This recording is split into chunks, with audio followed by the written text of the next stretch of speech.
Profesor Tamames, lo primero, bienvenido a Periodista Digital. Bien hallado.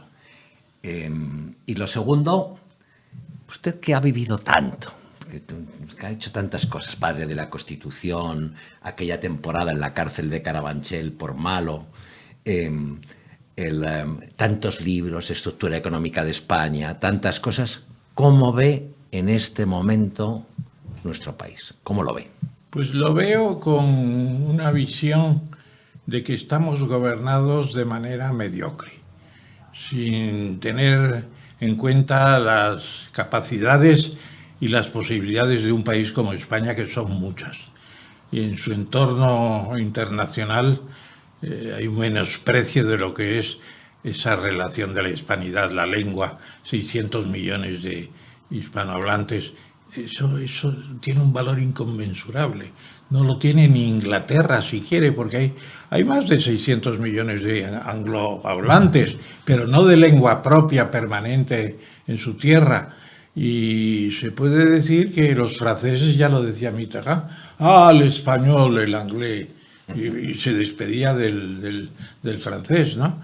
Yo creo que tenemos poco aprovechamiento y luego un ensalzamiento desde el gobierno de la pobreza, de los pobres. Ellos están para los pobres. Hombre, un gobierno que gobierna para pobres, pues tiene poca imaginación. El pobre, con un poco de pan, unas migajas de pan y de agua de vez en cuando se le mantiene. Son unos falsarios. En realidad, ellos no son pobres tampoco y han enriquecido muchos de ellos en cantidades importantes. Yo, mediocridad, insuficiente valoración,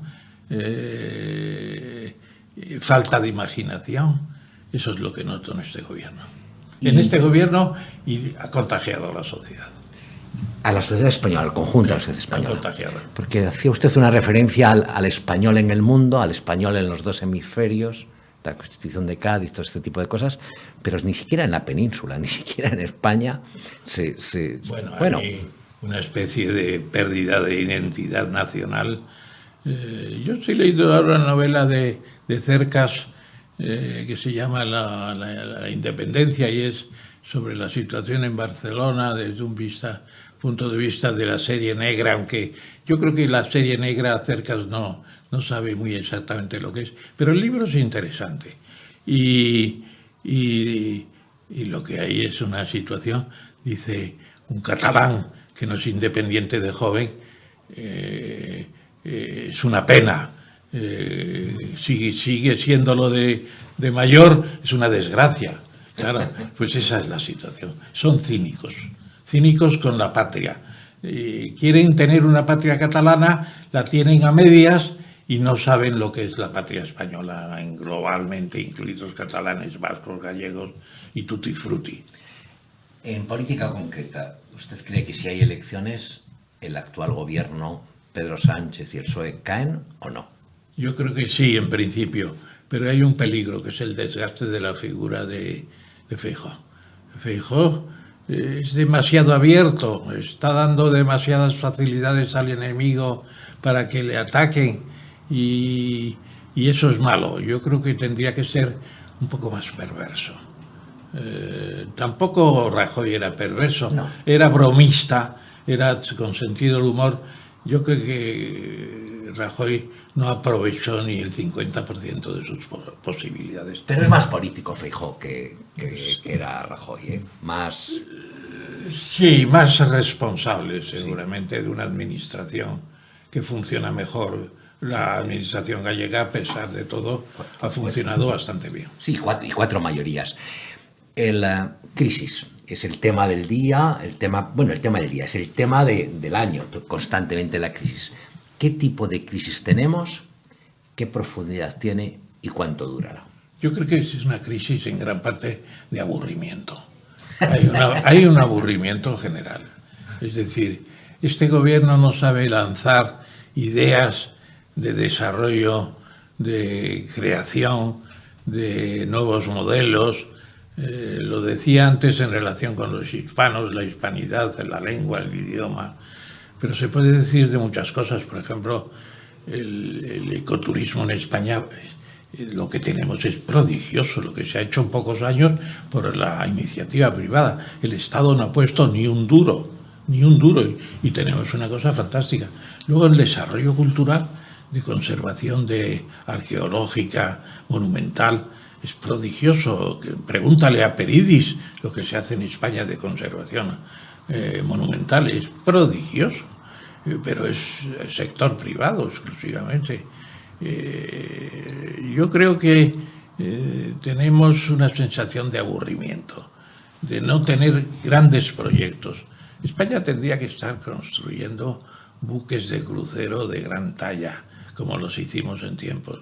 Tendría que estar haciendo modelos de reestructuración forestal de zonas repobladas y que hay que cambiar en muchos aspectos fundamental, y estamos soportando unos incendios que están devastando y que sin embargo se podrían controlar mucho mejor. Tipos de cosas así, ¿no? Tipos de cosas así. Y luego las escuelas, pues es curioso que naturalmente los socialistas del gobierno llevan a sus hijos a escuelas privadas, porque no se fían de las escuelas públicas, que tienden a ser bastante, digamos, sectarias de un sindicato único, de una enseñanza pública única. Oiga, que esto no es Francia con sus liceos Luis XIV, que son como... Pues tenemos algún caso, como el Ramiro de Maeztu, pero es lo que más falta. No tenemos 100 Ramiros de Maeztu, no tenemos. El que no para es usted. Ha vuelto a sacar la 26ª edición de Estructura Económica de España. La ha sacado otra vez. Sí, señor. La llevo, sí, la tarjeta de visita, porque el libro pesa unos 650 gramos. 1 kilo 650. En lo que a Estructura Económica de España se refiere, muy a abuela pluma, muy con brocha gorda, ¿ha cambiado mucho? ¿Y cuándo cambia de verdad la estructura? Es otro país. Con respecto al que había cuando yo empecé a escribir la Estructura Económica de España, 1960, hace 62 años, hemos hecho 26 ediciones con cambios importantes en el libro, en paralelo a los cambios estructurales de la propia economía española, claro. Yo cuando hice la primera edición, en España teníamos 2 millones de carros en la agricultura y 500.000 automóviles. Bueno, ahora, pues claro, carros se ven para el turismo, no existen ya. Las poblaciones equinas han desaparecido y hay 35 millones de vehículos. Claro, pues es un país completamente distinto, con autopistas, etcétera. Pero no solamente la cosa física. El español salía de su pueblo para hacer la mili y se volvía y no volvía a salir. Muchos de ellos no volvían a salir. Ahora no paramos. El que no veranea en 4 sitios distintos un año se considera un desgraciado. Y el que no va a Nueva York a un fin de semana para decir New York, pues es un pobre hombre o una pobre mujer. Entonces yo creo que hemos cambiado mucho. Para mejor, pues hombre, yo creo que sí, para mejor en la mayor parte de las cosas, ¿no? Y tenemos una sociedad más tolerante, una sociedad más abierta. ¿Más libre también? Más libre es dudoso, porque además yo creo que los gobiernos, especialmente los izquierdosos que se dice, son muy sectarios y administran los recursos muy para ellos mismos. Lo hemos visto con los seres, sí, con personajes como el señor Grillán, pues que uno comprenderá esto o lo otro, pero no es un héroe de su tiempo, ni mucho menos. Es una persona además que está pidiendo salvarse él y no se da cuenta de que hay 44 en la misma situación exacta y que la ley es la misma para todas según el artículo 14 de la Constitución. El Partido Socialista, porque lo ha citado de refilón, ¿es este el mismo Partido Socialista que existía con Felipe González, que ha evolucionado un poquito? ¿O estamos entrando en una situación a la europea, como pasó en Francia, que terminan disolviéndose, o en Italia que desaparecen, o el nuestro es un partido socialista para permanecer? Es un partido socialista que va a permanecer, eso no cabe duda, porque crear otra cosa que sustituya al Partido Socialista es muy difícil. Es muy difícil, por no decir imposible. Tienen 100 años largos, más de 100 años, aquella frase que me atribuyen. No se atribuyen. La de los 40 años de vacaciones, pues, claro que la dijo. 100 años de honradez y 4 de vacaciones. No, y 40. 40 de vacaciones. Eso me acuerdo yo. Bueno, diga que no, que lo dijo. Me la atribuyen, aunque yo la había oído anteriormente. Lo que pasa es que la difundí en un periodo electoral.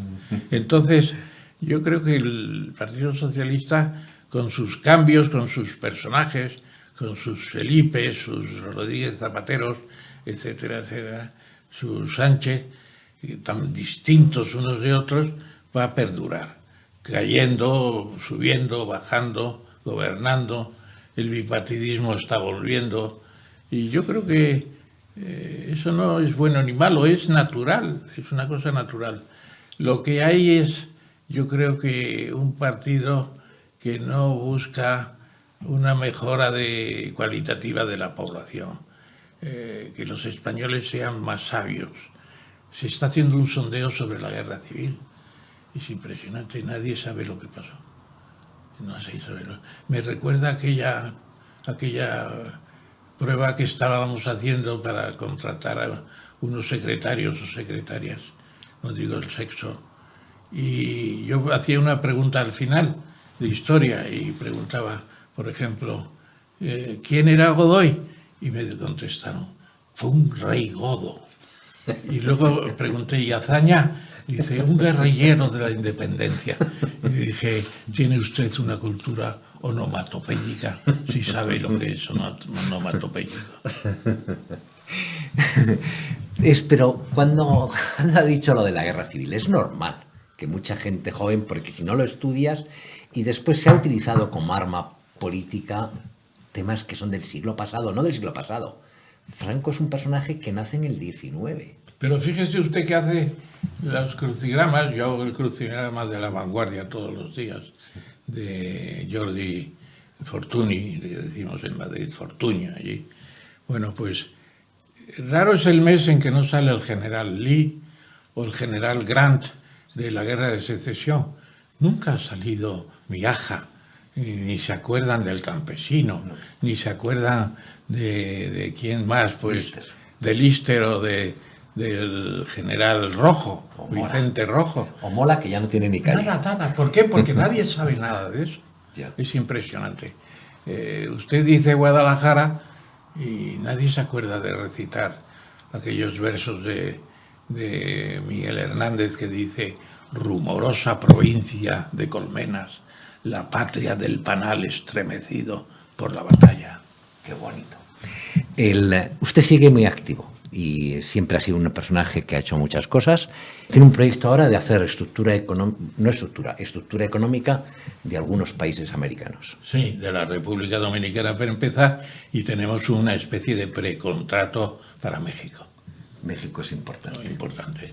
Claro, en términos de población es pues casi 2 veces y media España, en términos de extensión 4 veces, en términos de renta pues casi equiparable, y luego con un gran porvenir. México tiene un gran porvenir.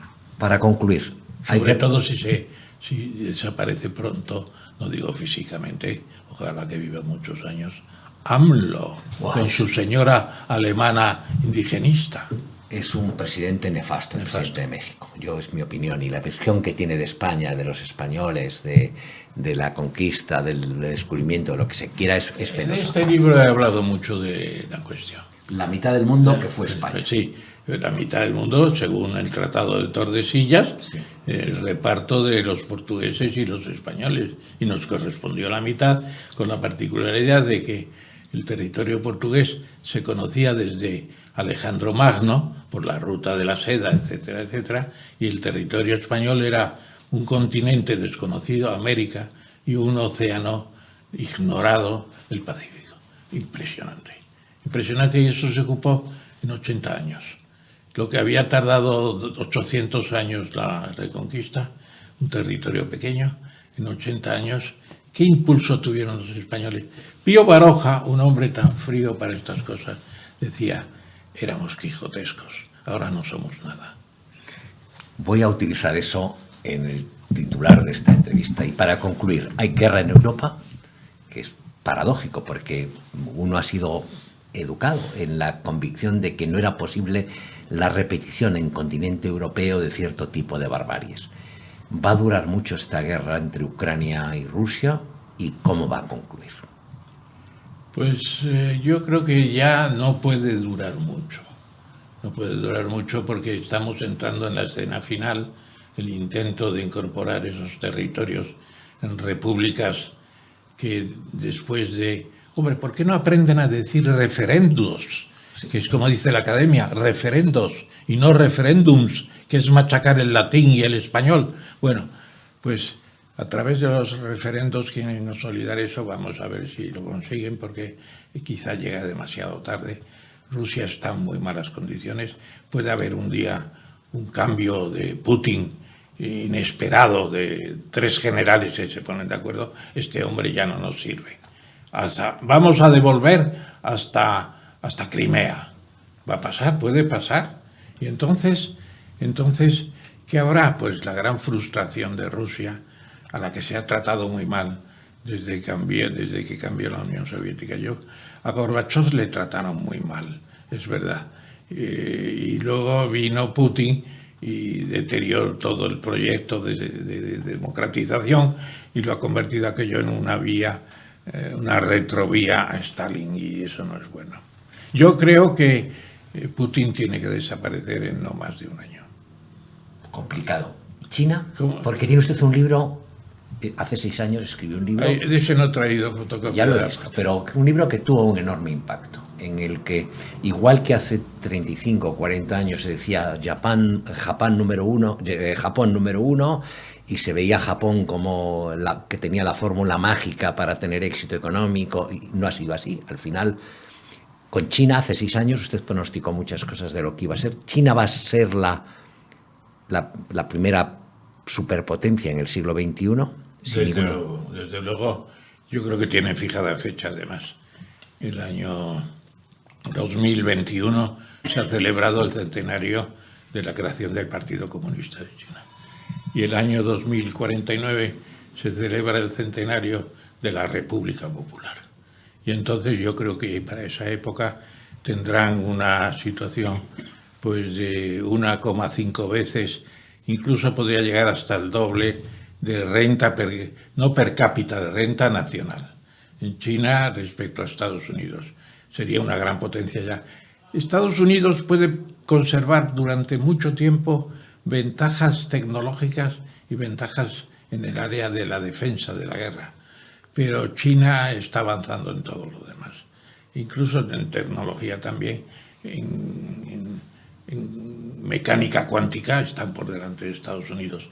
Le preguntaba un día a la señora aquella que fue ministra de Tecnología, no me acuerdo muy bien el nombre vasco, le preguntaba ¿quién está más avanzado, China o Estados Unidos? Dijo China. Me quedé asombrado de que lo reconociera una persona como ella. Pero criticó usted antes a Putin por la tendencia al estalinismo o al leninismo exacerbado. Es un paso atrás. Pero China también. O sea, No. En China es otra cosa. En China hay un leninismo económico, economía centralizada, pero de sector privado, ya casi todo. Hay una libertad para los científicos tremenda, fomento de los mismos. La tecnología espacial la están dominando, la matemática la están dominando. Lo de China es un portento, y después de la pandemia y de esta guerra de Ucrania, vamos a ver cómo China le empieza a decir a Estados Unidos lo que tiene que hacer en algunas cosas.